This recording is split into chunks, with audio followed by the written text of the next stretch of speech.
Welcome to Samba Samba. Enjoy the video. In this video, I will show how to make tiramisu with biscuits. First, separate 3 large eggs, placing the yolks in one bowl and whites in another. Add 75 grams of sugar to the yolks and whisk until light and creamy. This forms the rich base for our delicious dessert. Ensure your coffee is brewed and cooled, ready for dipping. Now, let's create that luscious mascarpone cream. Take your 250 grams of mascarpone cheese and gently fold it into the egg yolk and sugar mixture. In a separate bowl, whip the egg whites until they form stiff peaks. Then, carefully fold these whipped whites into the mascarpone blend. This step is crucial for a light, airy texture.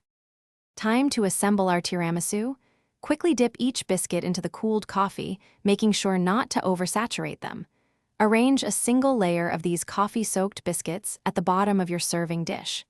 Next, spread half of your creamy mascarpone mixture evenly over the biscuit layer. Repeat this process, finishing with a smooth layer of cream on top. Almost there. Once assembled, cover your tiramisu and place it in the refrigerator for a minimum of 4 hours. This chilling time is essential for the flavors to fully develop and for the dessert to set perfectly. Just before serving, generously dust the top with cocoa powder. Now, slice and enjoy your homemade, easy tiramisu. Thanks for watching. Consider subscribing if we helped you.